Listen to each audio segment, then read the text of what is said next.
Emmanuel Macron, maintenant, je passerai à l'aide publique au développement. Parce que l'aide publique au développement est un sujet qui a fait l'objet d'un affrontement entre moi et vous. Nous nous sommes battus sur ça, par vos universitaires interposés. Je passerai à l'aide publique au développement parce que j'éviterai les détails sur la mise en œuvre de l'aide publique au développement. On parle au CDE, j'en ai parlé. Maintenant, comme je me suis engagé, je l'aborderai d'une manière en temps réel. C'est-à-dire, je suis sur Internet, je suis dans une bibliothèque de la banlieue de Montréal. Voilà. Internet, et j'en parlerai. Et je montrerai surtout les sources de la corruption, la fuite de capitaux, et comment vous allez faire une même mise sur l'Algérie et les pays qui l'entourent. Là, je reviens.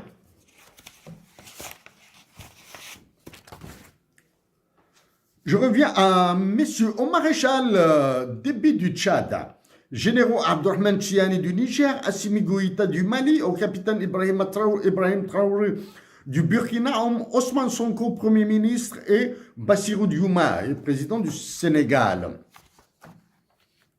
J'aurais pu ajouter tous les pays de la zone CFA, hein, la République centrafricaine, la Côte d'Ivoire, le Cameroun, j'aurais pu ajouter tous ces pays-là. Hein. Donc je vais aborder, vous savez, certains de vos pays ont parlé de loi des finances 2025, le Mali ou le Niger, le Sénégal, etc., etc. Vous faites dans la connerie à l'état pur. Voilà. Vous n'avez aucune souveraineté sur la monnaie, vous n'avez aucune souveraineté sur vos ressources naturelles, et Emmanuel Macron vous a tellement écrasé que vous ne pouvez même pas parler du franc CFA. Je vous signale qu'Emmanuel Macron a abordé, y compris le cyberespace, sauf le franc CFA, dans son discours aux ambassadeurs français, y compris dans vos pays. Il a abordé quasiment tous les sujets. Un discours merveilleux, stratosphérique, sauf le franc CFA. Donc, je vais aborder l'aide publique au développement.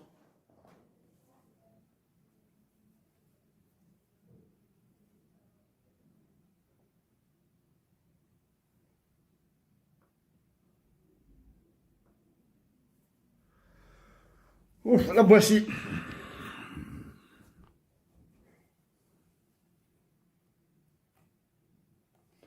Ça, c'est... je suis en temps réel sur Internet, là. Hein. C'est en anglais, parce qu'il n'y a pas la version française de ça. ODA, c'est Official Development Assistance by members of the Development Assistance Committee. Donc, c'est l'aide publique au développement par le comité d'aide par le comité de l'aide au développement. Ici, je ne sais pas, ce chiffre-là, il y a de 1 à 13. Moi, je vais l'aborder par le 13e. Hein. Je vais aborder en backward. Parce que les autres chiffres, vous les comprendrez pas.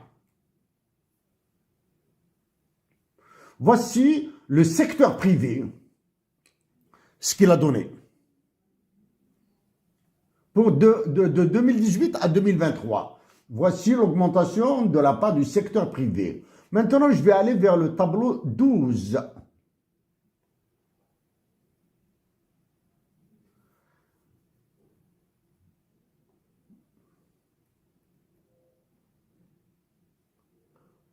Je vais aller vers le tableau 12.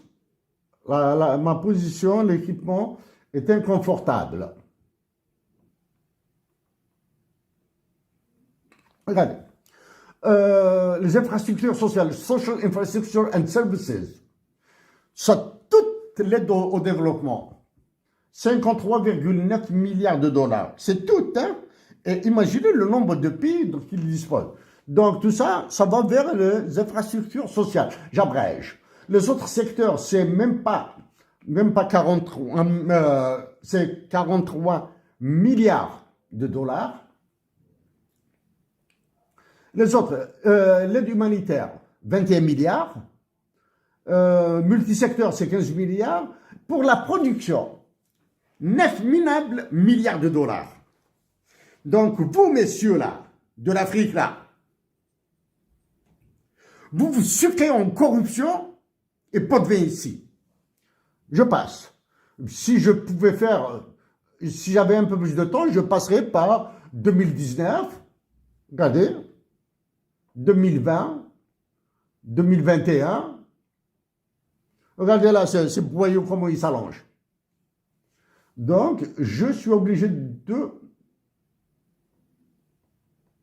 revenir vers ça.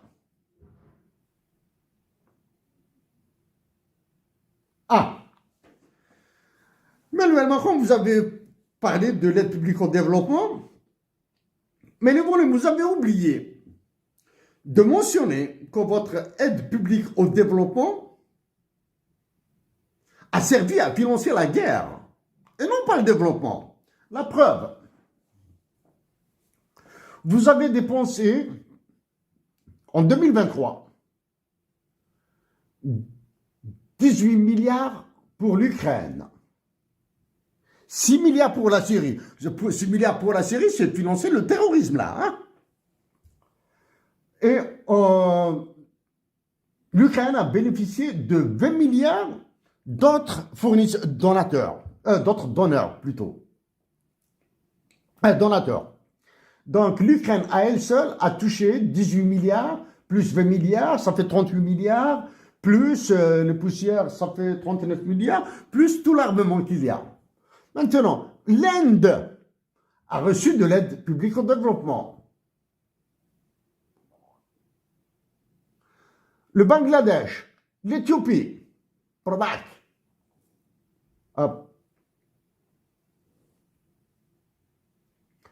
L'Afghanistan, il a complètement sauté d'ici. Voici les sorties, etc. Bon. Sub-Saharan Africa, Least Developed Countries. Least Developed Countries, le Mali, le Niger, le Tchad, le Burundi, le Burkina Faso, je pense font des pays les moins avancés et les plus endettés, hein, de Least Developed Countries and heavily indebted. Et le Sub-Saharan Africa, l'Afrique subsaharienne, c'est-à-dire celle qui est au sud de l'Algérie. Voici de 2010 jusqu'à 2023, c'est complètement stable. Tous les pays, hein, stables. Regardez ici ce graphique-là. Regardez ce graphique-là. Encore, en 2020, en 2023, 2022, 2021, elle a baissé. Elle a baissé. Bon, ça c'est pour les régions. Maintenant, je passe. Ça, je termine avec ça parce que, bon, je peux vous montrer ça. Je ne vais pas passer tout mon temps ici. Hein. Maintenant, je vais passer à un autre chiffre.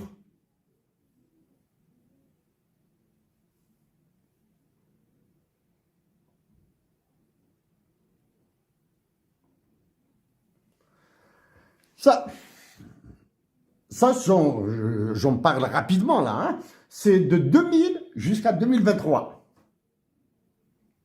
La France, allègement de la dette, 758 millions de dollars. Frais administratifs non compris ailleurs, 298 millions de dollars. Autres dépenses dans le pays donneur. C'est-à-dire dans l'aide publique au développement, une partie de l'argent a été dépensée en France.